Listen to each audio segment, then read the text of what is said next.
வணக்கம் நண்பர்களே. மீண்டும் இந்த நிகழ்ச்சியினூடாக உங்களை சந்திப்பதில் மிக்க மகிழ்ச்சி. கடந்த வாரத்தில் நான் முப்பெரும் கவிஞர்கள் பற்றிய ஒரு கருத்து நிலையை சொன்னேன்.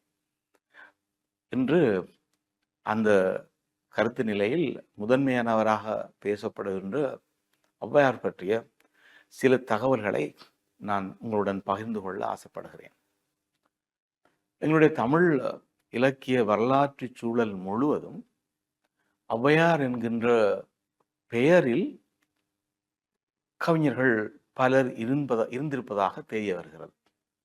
ஒரு கவிஞன் சங்க காலத்திலும் வாழலாம், தொடர்ந்து இடைக்காலங்களிலும் வாழலாம், நவீன காலத்திலும் வாழலாம் என்பது அது அபத்தமானது. அப்போ ஔவையார் என்ற பெயர் ஒரு பொது பெயராக வழங்கி இருக்கிறது.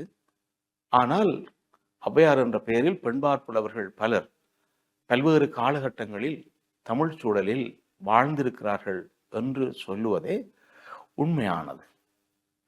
அப்ப இந்த ஔவையார் என்கின்ற பெயர் எவ்வாறானது என்றால், இது திராவிட மொழிகளிலே அவ்வா என்று சொல்லுகிற இந்த சொல் மூத்த தமக்கையாரை குறிக்கும் என்று குறிப்பிடுகிறார்கள்.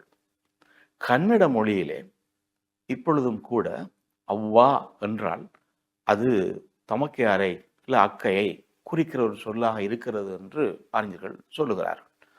ஆகவே திராவிட மொழியிலே அவ்வா என்று சொல்லுகிற அந்த சொற்தான் வயதில் மூத்த ஒரு பெண்ணுக்கான அவ்வை என்று சொல்லுகின்ற அந்த பெயராக இடப்பட்டிருக்க வேண்டும் என்று அறிய முடிகிறது. ஒன்று. இரண்டாவது, அவருடைய கோலம் அல்லது கோல புனைவு பற்றிய கருத்தாடல்கள்.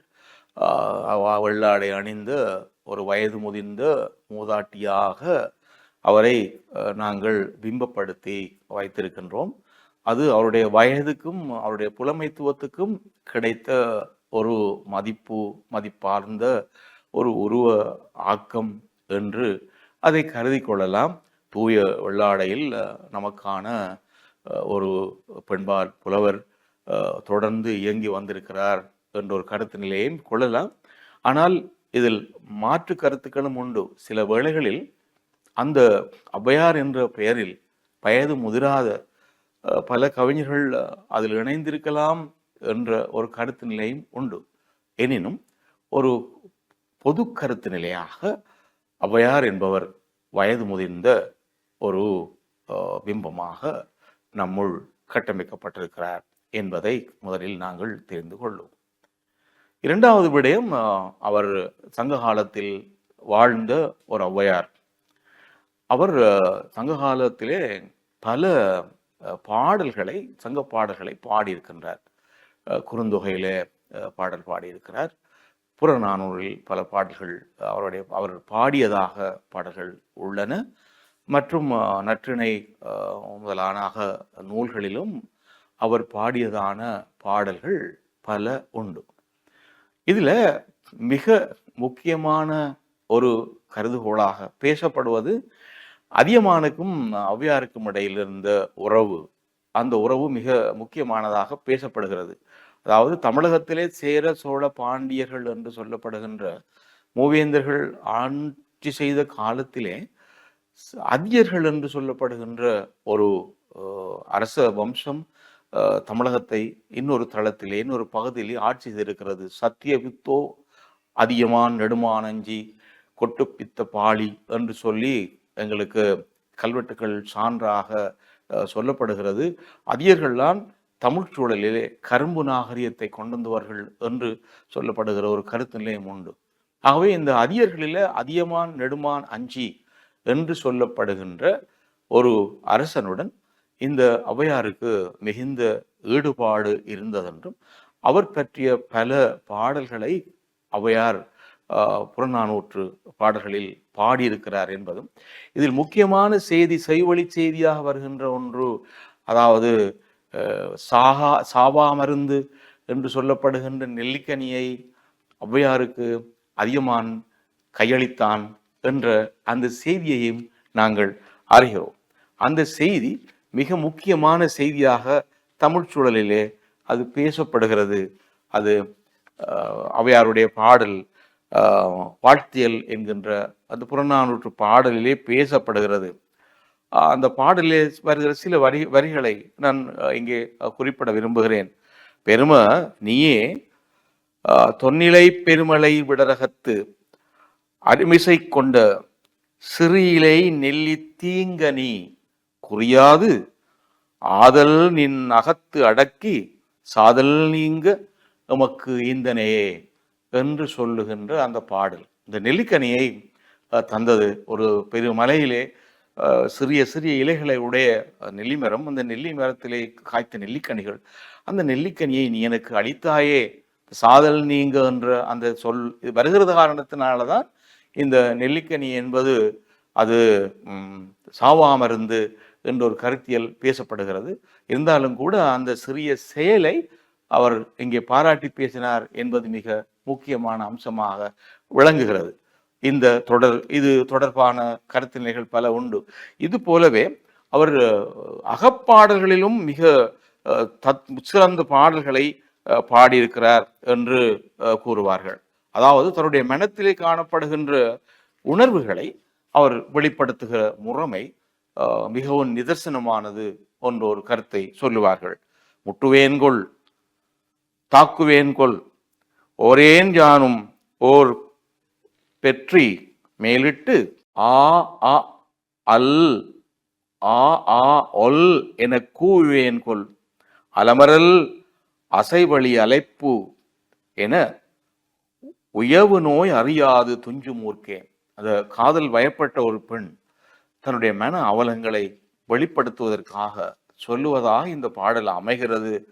அதாவது சுழன்றபடி அசைந்து வரும் தென்றல் காற்று என் காதல் நோயினை கொடுமையை அறிந்து கொள்ளாமல் என்னை அலைக்கடிக்கிறது, அதனை அறியாமல் ஊரும் உறங்குகிறது. இவ்வாறு என்னுடைய காதல் நோயை அறியாது உறங்கும் ஊரார்க்கு எனது நிலைமையை எவ்வாறு கூறுவேன்? முட்டுவேனோ தாக்குவேனோ ஆவெனவும் ஒல்லெனவும் ஒலி உண்டாக உறுதியுடன் குரல் எடுத்து கூவேனோ என்று சொல்லுகிற அந்த பாடல் தன்னுடைய மனக்கிடக்கே சொல்லுவதற்கான அப்படி பாடல் அமைகிறது. இவ்வாறு சங்க பாடல்களிலே அவருடைய பல பாடல்கள் இருக்கின்றன.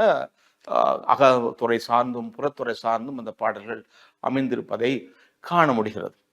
இது ஒரு தளத்தில் நிற்க, இன்னொரு தளத்தில் ஔவையாரை நாங்கள் பார்க்கிறோம். நமக்கான ஆத்திசூடி முதலான அறம் சார்ந்த இலக்கியங்களை நமக்கு தந்தது. ஆகவே ஒரு காலகட்டத்திலே நமக்கு தேவையான அறம் என்பது எவ்வாறு இருக்க வேண்டும் என்பதை வற்புறுத்துவதாக அந்த பாடல்கள் அமைந்திருக்கின்றன.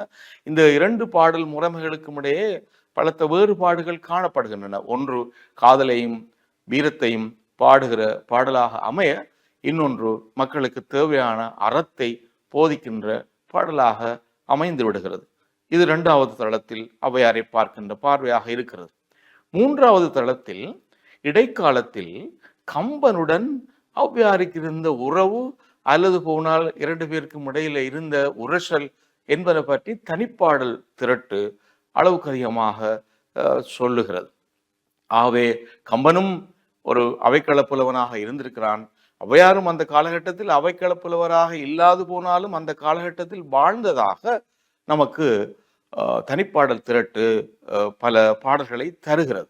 அதுல ஒற்றை காலடி நாலிலை பந்தலடி என்று சொல்லுகிற கம்பர் சொல்லுவதான ஒரு பாடலும், அதுக்கு எதிராக ஔவையார் பாடிய யாரையடா சொன்னாய் என்று சொல்லுகின்ற அந்த பாடல் அடிகளும் தமிழ் சூழலில மிகச் சிறப்பாக இன்று வரைக்கும் அது பேசப்பட்டு வருகின்ற விஷயமா இருக்கிறது. அது உண்மையோ பொய்யோ நமக்கு தெரியாது, ஆனால் அது பேசப்பட்டு வருகிறது. இது போலவே மிக முக்கியமானது, அதாவது சிலம்பி என்று சொல்லப்படுகிற ஒரு தேவதாசி, அந்த தேவதாசியினுடைய வேண்டுகோளுக்கு இணங்க கம்பன் பாடிய பாடலும், அந்த பாடலை நிறைவு செய்து ஔவையார் பாடின பாடலும் மிக முக்கியமான பாடலாக அமைந்திருக்கின்றன.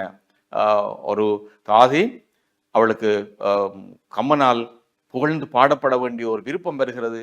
ஆனால் கம்பன் 500 வராகங்களை பெற்றுக்கொண்டு ஒரு பாடலில் அரைவாசி பாடலை பாடிவிட்டு சுவரில் எழுதிவிட்டு சென்று விடுகிறான். தண்ணீரும் காவிரியே, தார்வேந்தன் சோழனே, மண்ணாவதும் சோழ மண்டலமே என்று அந்த பாடலை எழுதி முடித்துவிட்டு அரைவாசியில் விட்டுவிட்டு சென்று விடுகிறார். ஆனால் பசிக்கலையில் வந்த ஔவையார் அந்த தாசியிடம் வந்து கூளை வாங்கி அருந்திவிட்டு அந்த பாடலை நிறைவு செய்தார் என்று ஒரு கருத்திலே உண்டு. தண்ணீரும் காவிரியே, தார்வேந்தன் சோழனே, மண்ணாவதும் சோழ மண்டலமே, பெண்ணாவாள் அம்பொற் சிலம்பி அரவிந்த தாளணியும் செம்பொற் சிலம்பிய சிலம்பு என்று அந்த பாடலை முடித்து கொடுத்ததாக நாங்கள் இந்த தனிப்பாடல் திரட்டு கதைகள் மூலம் அறிகிறோம். இது நடந்ததா நடக்கவில்லையா என்பது வேறு. ஆனால் இவ்வாறான ஒரு புலமைத்துவை செருக்குடன் இந்த முரண்பாடுகள் நிகழ்ந்திருக்கிறது என்பதும் ஔவையாரும் கம்பனும் ஒரு காலகட்டத்தில் வாழ்ந்தவர்கள் என்கிற கருத்து நிலையும் நம்முடைய நீங்காத இடம் பெற்றிருக்கிறது என்பதை அறிய முடிகிறது. இன்னும் ஒரு தளத்திலே ஔவையாரை நிலைநிறுத்துகிற ஒரு முறைமை உண்டு. அது அவர் முருகனுடன் உறவாடின அல்லது முருகனுடன் கதையாடின ஒரு விஷயம். அதாவது முருகன் சிறுவனாக இருந்து கொண்டு அவர் நாவற்பழங்களை உலுத்திய போது அந்த நாவல் பழங்களை எடுத்து ஔவையார் உண்ணுகிற பொழுது ஊதி ஊதி உண்டார் என்றும் சுட்டவளம் சுடாத வளம் என்று சொல்லப்படுகின்ற அந்த கருத்தினிலே முருக வழிபாட்டுடனும் முருக பக்தி மயத்துடனும் அது பேசப்படுகிற ஒரு வரலாற்றை நாங்கள் பார்க்கிறோம். அதுல மிக முக்கியமானது ஔவையார் பாடின பாடல்கள். அப்போ முருகன் கேட்பதாக இனியது ஏது, பெரியது ஏது, சிறியது ஏது, கொடியது ஏது என்று கேட்கிற நேரத்திலே அந்த பாடல்களை பாடியதாகவும், பெரியது கேட்கின் வரிவடி வேலோய், பெரிது பெரிது புவனம் பெரிது, புவனமோ நான்முகன் படைப்பு, நான்முகனோ கரியமால் உந்தியில் வந்தோன், கரியமாலோ அலைகடல் துயின்றோன், அலைகடலோ குறுமுனி கலசத்துள்ளடக்கம், கலசமோ புவியில் சிறுமண், புவியோ உமையவள் ஒருவிரல் மோதிரம், உமையாளோ இறைவன் பாகத்து ஒடுக்கம், இறைவனோ தொண்டர்தம் உள்ளத்து ஒடுக்கம், ஆகவே தொண்டர்தம் பெருமையை சொல்லவும் எளிதோ என்று சொல்லுகிற அந்த பாடலை நாங்கள் பார்க்கிறோம். ஆகவே இவ்வாறு பல தளத்தில் ஔவையார் என்கின்ற ஒரு பிம்பம் கட்டமைக்கப்பட்டு நம்முடைய தமிழ்ச்சூழலில் காலகாலமாக பேசப்பட்டு வருவதை அறிகிறோம். ஆகவே தொடர்ந்து ஔவையார் என்கின்ற ஒரு பெரும் புலவர் நம்முடைய சூழலிலே மிகச்சிறந்த கவிஞனாக கவிதாயினியாக வாழ்ந்து வருகிறார் என்பது மிக முக்கியமான குறிப்பாகும். நன்றி நண்பர்களே. மீண்டும் உங்களை இன்னொரு நிகழ்ச்சியில் சந்திக்கும் வரை வணக்கம்.